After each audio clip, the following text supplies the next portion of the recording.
Baik, terima kasih Mbak Ekan, Pak Denny. Masih biasanya ya. Iya. Ini jadi kita kalau berformar-formar begini memang Kita agak-agak tuh angkatannya nggak jauh-jauh Mbak Alisa. kalau di ruang seminar, ruang real itu mudah untuk switch ke Bapak gitu. Tapi begitu Zoom, ini antara formal dan tidak formal itu susah sekali ininya, limitnya ya. Oke, Pak Denny dan juga Bapak Ibu narasumber yang lain serta Bapak Ibu yang lainnya yang sudah hadir pada sore hari ini. Ini menarik sekali, 300 orang sudah hadir dan masih terus bertambah. Jadi memang Pak Denny rupanya Kagama ini yang pertama Kagama betul-betul punya tempat tersendiri ya, sehingga orang mau berduyun-duyun untuk hadir di pertemuan pada jam-jam yang sebetulnya sangat kritis begitu di bulan puasa.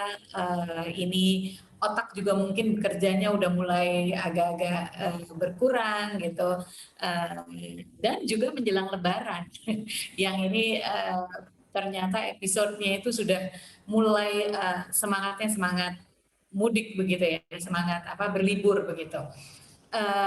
Bapak Ibu sekalian, saya diminta untuk berbagi tentang literasi berbasis keluarga, peran buku dalam pengasuhan dan pendidikan anak. Ini sebetulnya dua tema yang kalau kita cermati kalimatnya sebetulnya agak berbeda maknanya. Yang pertama, literasi berbasis keluarga itu kita bicara tentang bagaimana kita menumbuhkan literasi melalui keluarga. Tetapi di segmen yang kedua, peran buku dalam pengasuhan dan pendidikan anak itu hal yang berbeda lagi sebetulnya ya, karena kalau ini maka saya ternyata lupa share screen, saking semangatnya loh ini ya. Jadi belum share screen sudah ngebut aja mau ngomong begitu. Apalagi waktunya kan memang hanya hanya 20 menit, moga-moga nanti kita bisa eksplorasi lebih jauh dalam diskusi begitu. Tapi karena saya dimintanya adalah ini, saya akan fokus pada dua aspek ini. Dan mungkin nanti moga-moga pembicara yang selanjutnya itu bisa membedahnya dalam dua kerangka yang berbeda ini. Memperkuat literasi melalui keluarga, itu bagaimana menumbuhkan cinta buku pada diri anak-anak. Tetapi peran buku dalam pengasuhan dan pendidikan anak itu berarti kita memfungsikan buku sebagai sumber informasi, inspirasi dalam proses pengasuhan dan pendidikan anak begitu. Jadi memang dua level yang berbeda. Tapi nggak apa-apa. Justru saya ini menarik sekali kenapa dua-duanya sekaligus ya gitu. Tapi mungkin justru dengan ini kita bisa membahasnya secara lebih komprehensif. Nah, soal literasi ini memang menjadi persoalan yang sangat penting ya, terutama dalam kacamata pembangunan grand strategy of development gitu. Jadi pembangunan bangsa itu kalau kita bicara strategi besarnya, literasi itu sekarang menjadi isu tersendiri begitu. Itu lebih tentu dipicu dengan berbagai scoring atau indeks yang menunjukkan bagaimana manusia Indonesia itu memang skornya ternyata rendah dalam banyak hal. Kita bicara Global Competitiveness Index, kita rendah. Kita bicara dalam indeks literasinya itu sendiri rendah. Kita bicara keterampilan yang diukur dalam PISA, skor PISA itu juga kita sangat rendah.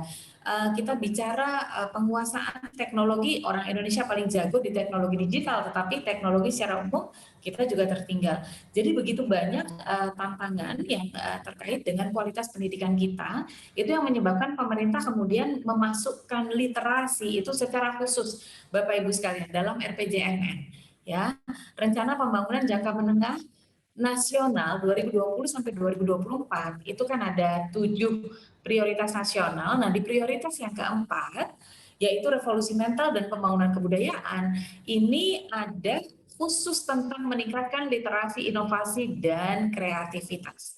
Begitu. Jadi bahkan sampai masuk dalam prioritas nasional itu menurut saya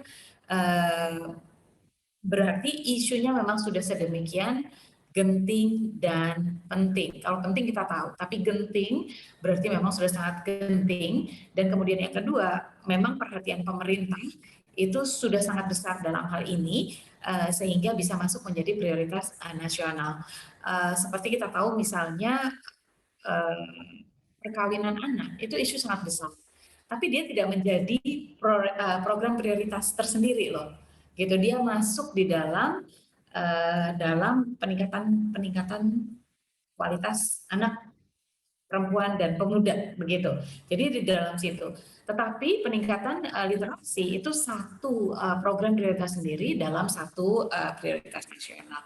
Dan ini menunjukkan bahwa persoalan literasi ini adalah persoalan yang sangat krusial.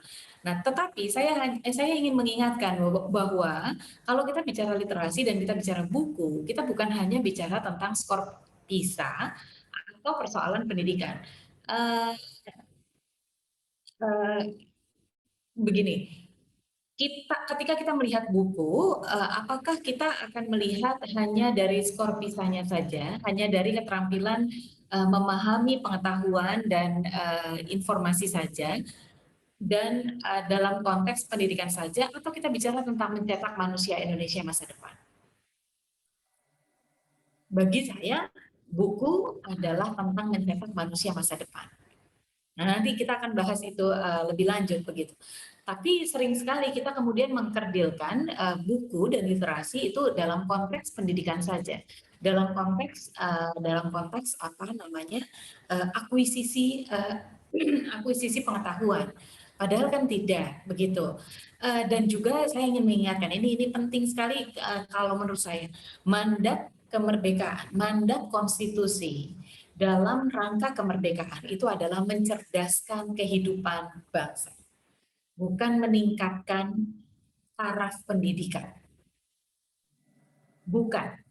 Bukan tentang level pendidikannya yang sekarang sudah lebih banyak manusia Indonesia yang S2, S3.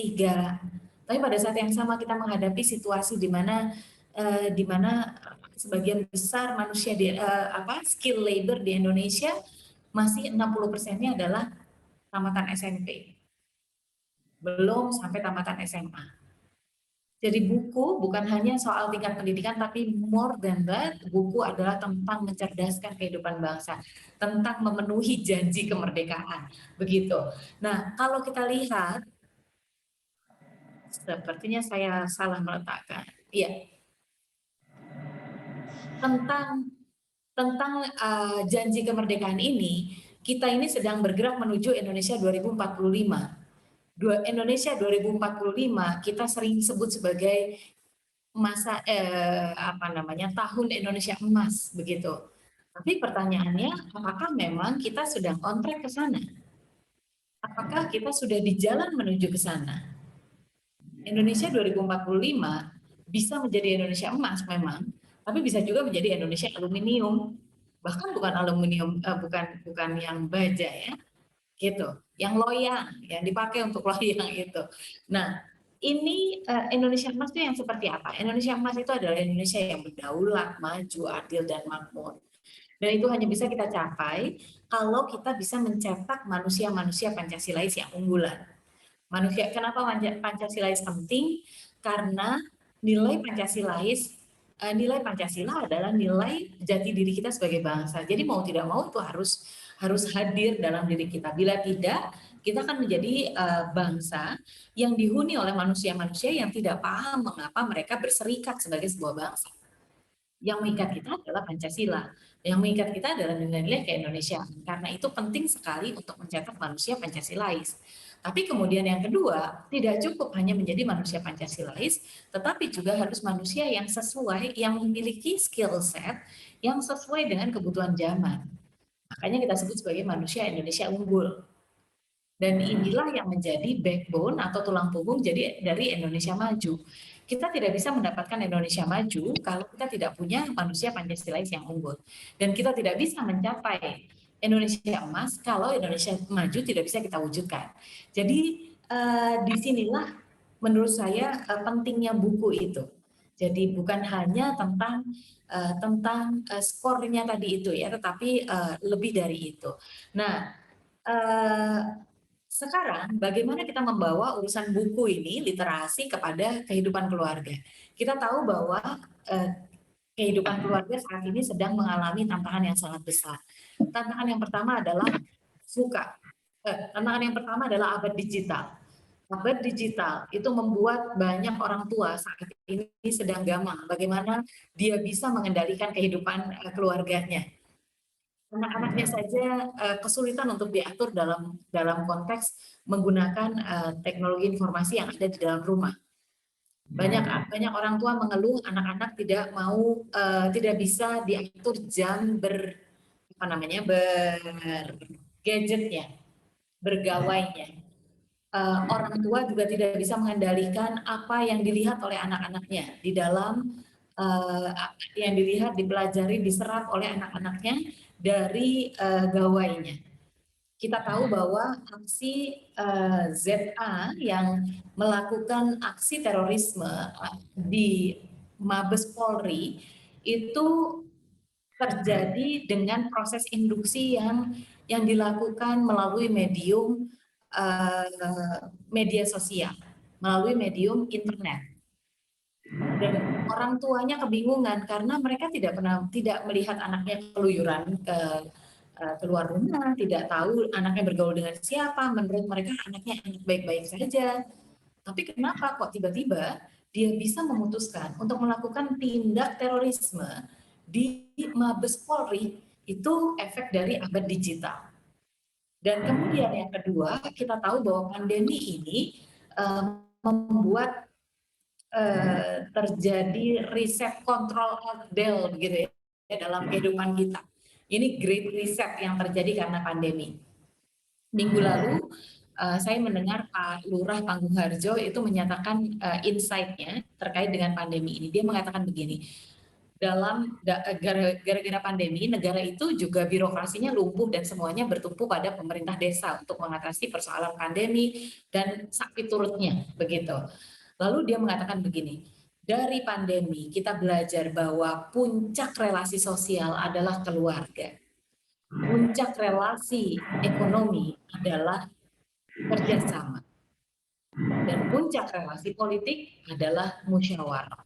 Itu yang dia katakan. Dan menurut saya ini insight yang sangat luar biasa. Ketika dia mengatakan puncak relasi sosial adalah keluarga, di mana dia kemudian menunjukkan bahwa pendidikan itu kolaps, proses pembelajaran berbasis sekolah itu kolaps, pendidikan kemudian kembali ke pangkuan Bapak Ibu, orang tua, dan kita melihat ini tidak bisa berjalan dengan baik. Begitu.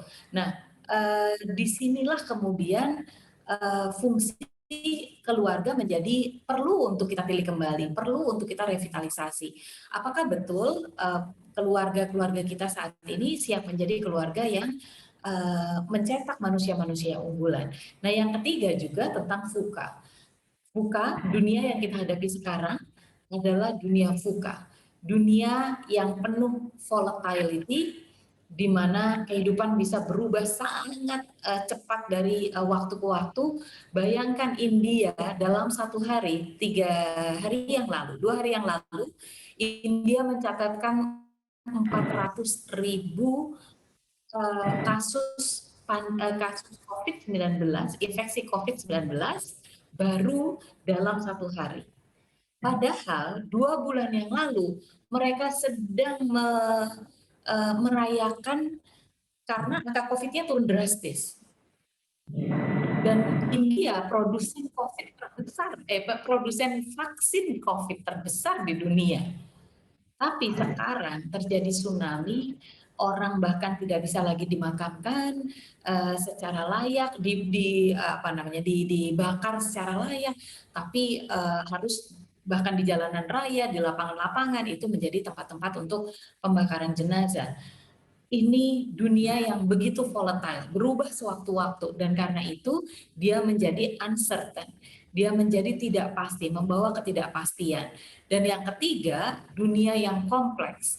Apa yang terjadi di India sebentar lagi bisa saja mempengaruhi apa yang terjadi di Indonesia.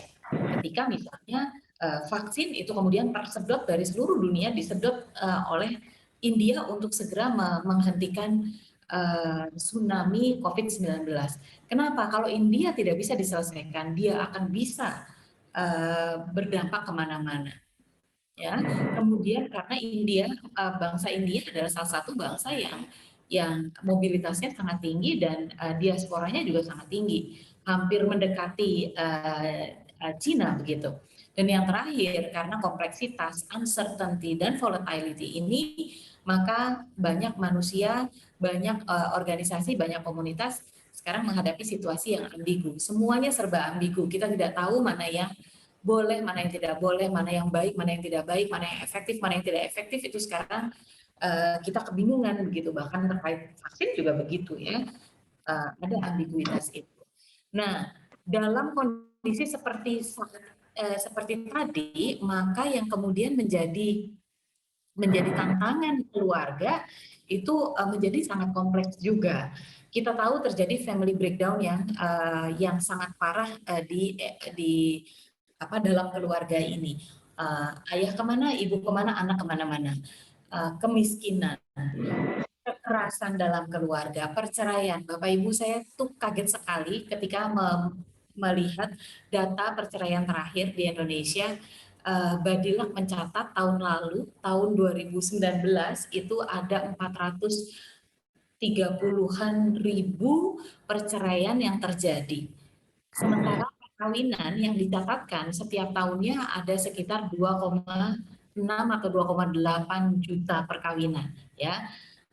2,8 juta perkawinan setiap tahun, sementara yang bercerai di waktu yang sama, di tahun yang sama ada 430.000. Itu perbandingannya 1:4 ya. Satu keluarga bercerai, satu pasangan bercerai, 4 pasangan menikah. Nah, yang lebih menakutkan buat saya adalah tingginya tingkat beronjongnya itu, tingkat kenaikannya akseleratif sekali. Kenapa? Karena tahun 2018 angkanya masih 360.000. Dari 360.000 ke 430.000 itu besar. Kenaikannya berapa itu? 360 ke 430, 70.000.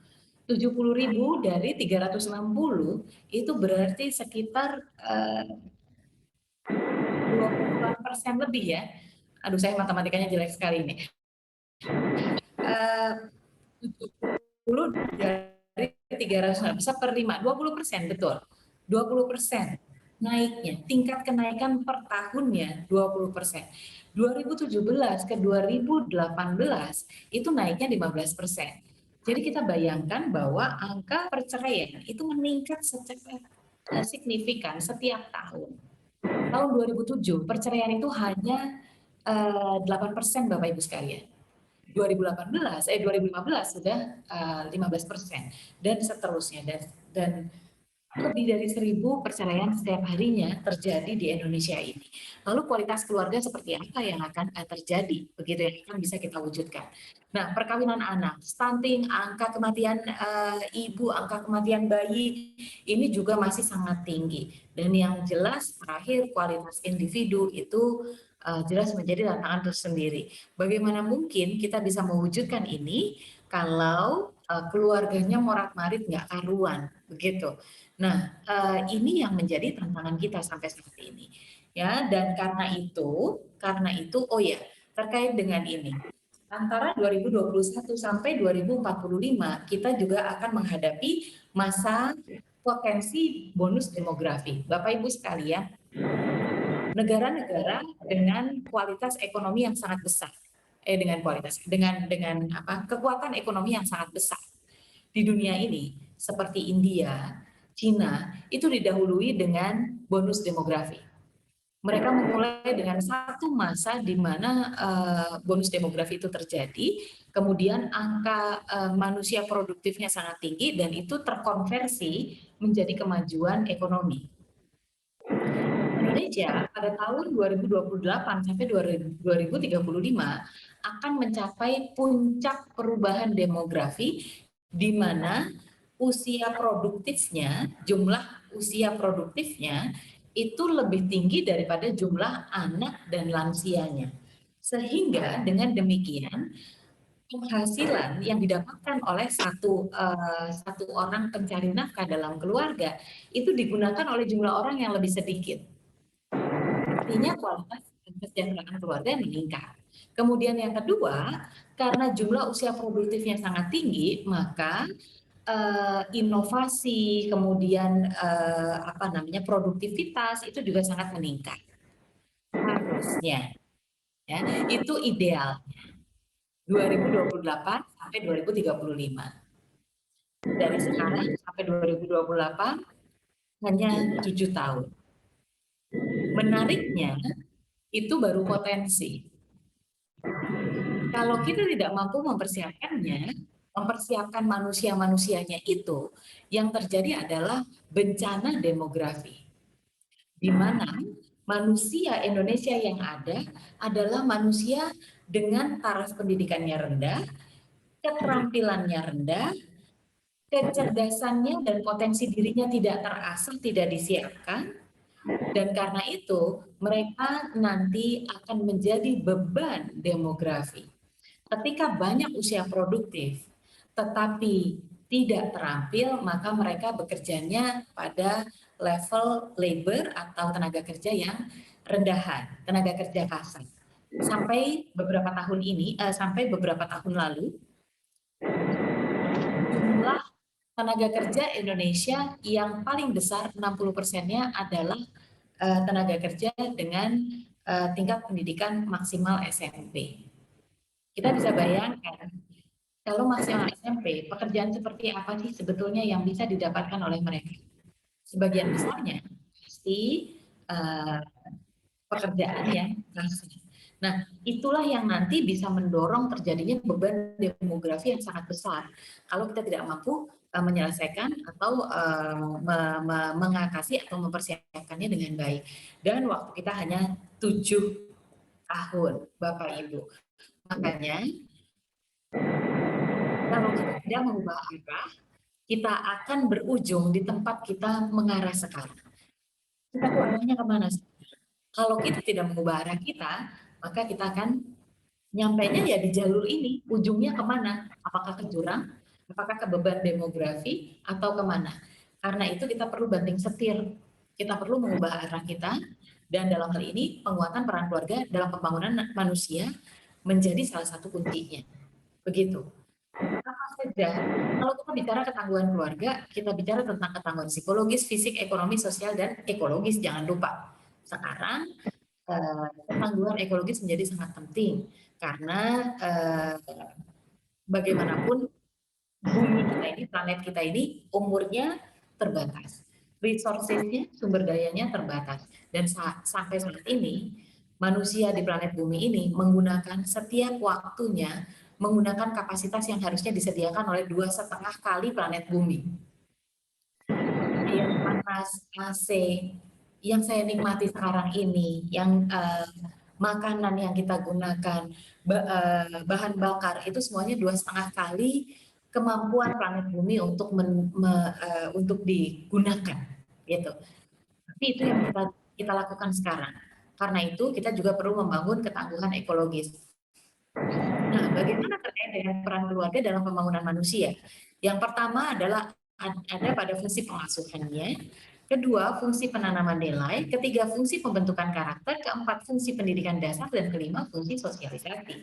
Ini adalah 5 fungsi yang menurut saya sangat krusial dalam konteks peran keluarga mempersiapkan manusia Indonesia, manusia Pancasilais yang unggul.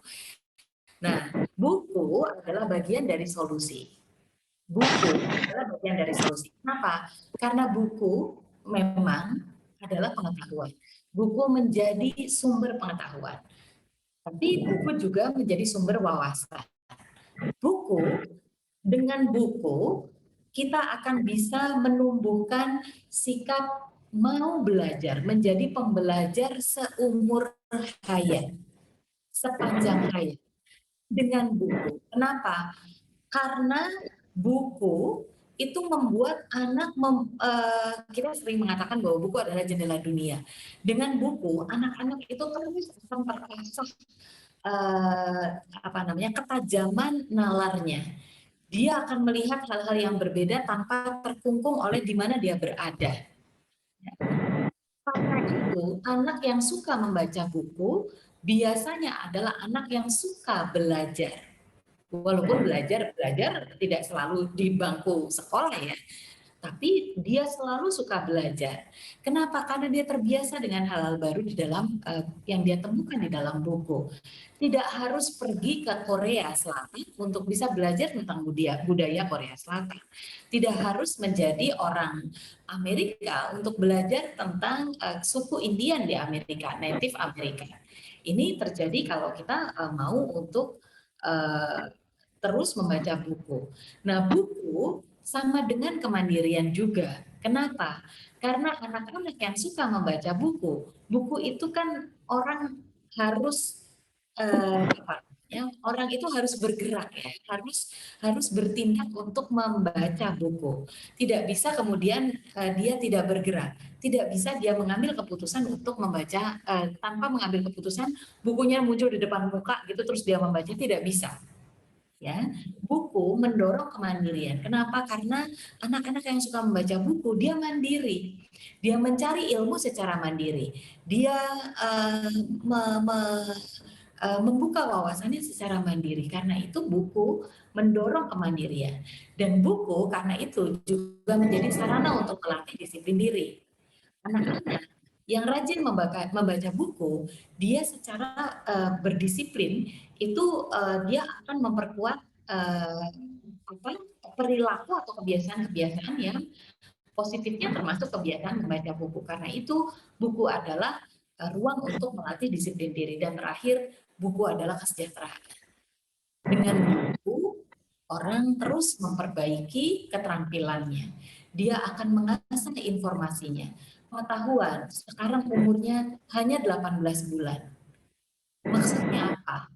Maksudnya, untuk satu ilmu tertentu, dalam contoh paling gampang begini deh,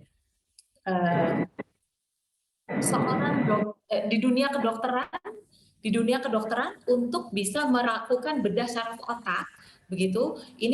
Hari ini mungkin muncul sebuah teknologi baru dengan menggunakan laser atau dengan menggunakan apa? Ada nih teknologi baru hari ini. 18 bulan lagi sudah ada teknologi yang lebih baru untuk melakukan bedah saraf otak. Itu maksudnya. Jadi sebuah ilmu pengetahuan sudah menjadi usang setelah 18 bulan sekarang ini. Karena itu orang yang terus memperbaiki pengetahuannya, dia akan punya nilai lebih dalam dunia kerjanya. Dan karena itu kesejahteraan juga akan meningkat bagi dirinya dan keluarganya. Begitu. Jadi buku adalah bagian dari solusi. Dan saya secara spesifik ingin mengajak Bapak Ibu untuk melihat teori dari Howard Gardner. Howard Gardner ini dikenal dengan dengan konsep kecerdasan majemuk ya, kecerdasan 8 multiple intelligence ya. Tetapi Gardner juga menyampaikan bahwa dalam proses perubahan zaman ini dibutuhkan pribadi yang menguasai beberapa keterampilan berpikir khusus supaya dia bisa menghadapi perubahan zaman tersebut. Jadi pendidikan perlu lebih daripada sekadar meningkatkan general knowledge, tapi meningkatkan keterampilan berpikir ini atau thinking skill ini. Nah, apa saja thinking skill-nya ini? Ya, discipline thinking ini yang paling bawah. Kemudian yang kedua, synthesizing thinking yang di sini, yang di kanan atas.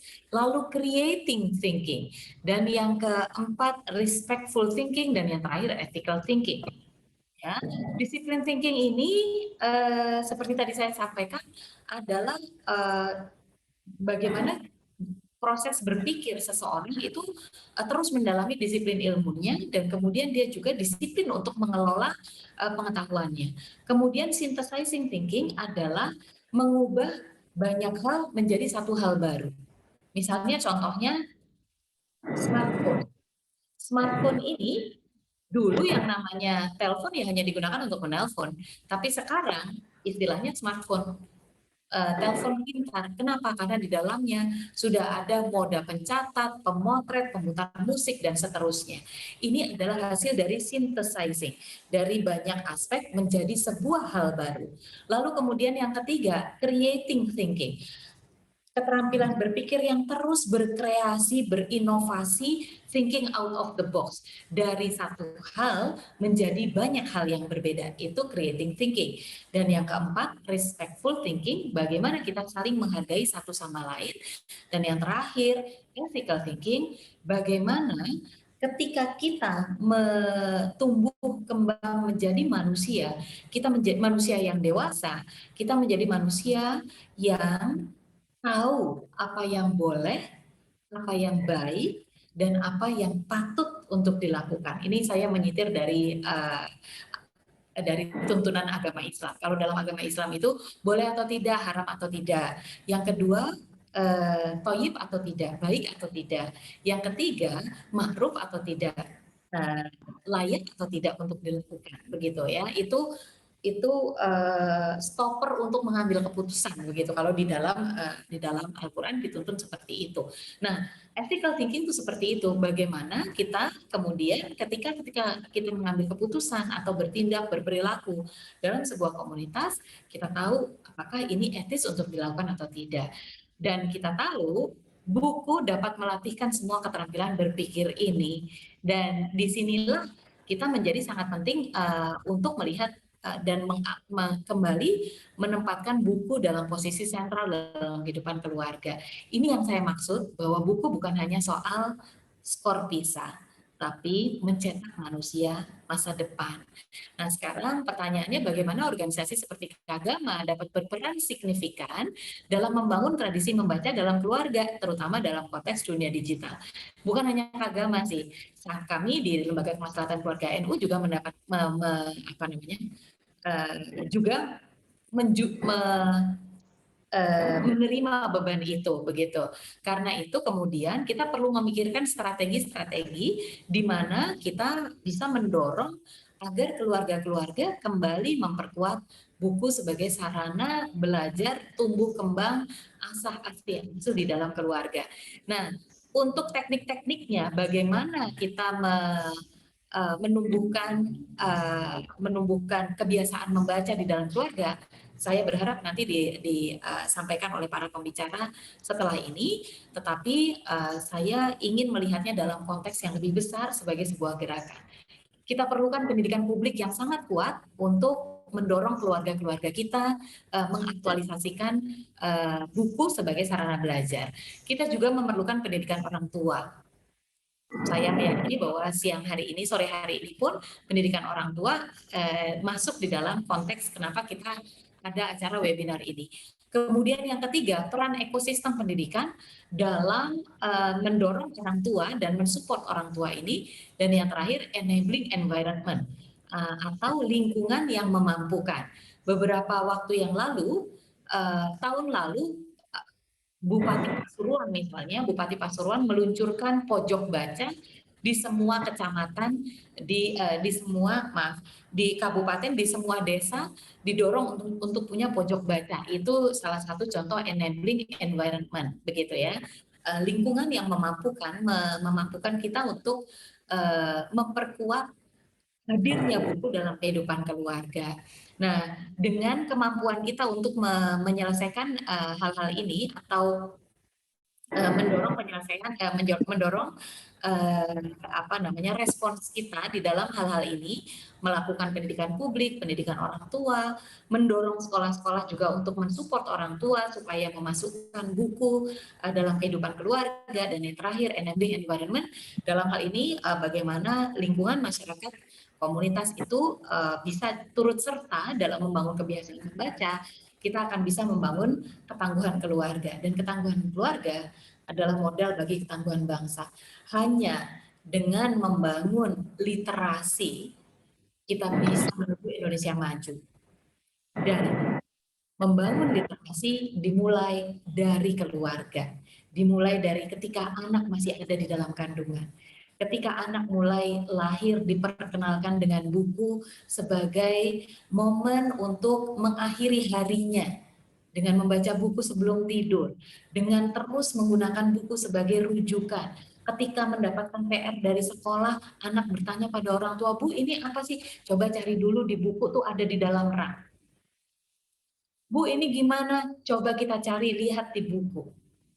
Dengan terus menggunakan buku, dengan mengajak, saya ingat sekali waktu saya masih kecil, sampai saya SMP, SMA, Gus Dur itu tidak pernah mengajak kami pergi piknik kemana-mana, ya, tapi selalu ke toko buku. Beliau waktunya sedikit sekali untuk keluarga, tapi sedikit yang beliau punya dilakukannya untuk pergi ke toko buku.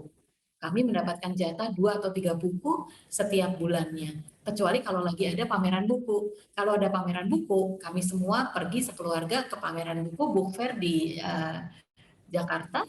Lalu kemudian kami uh, diberi hak tanpa batas.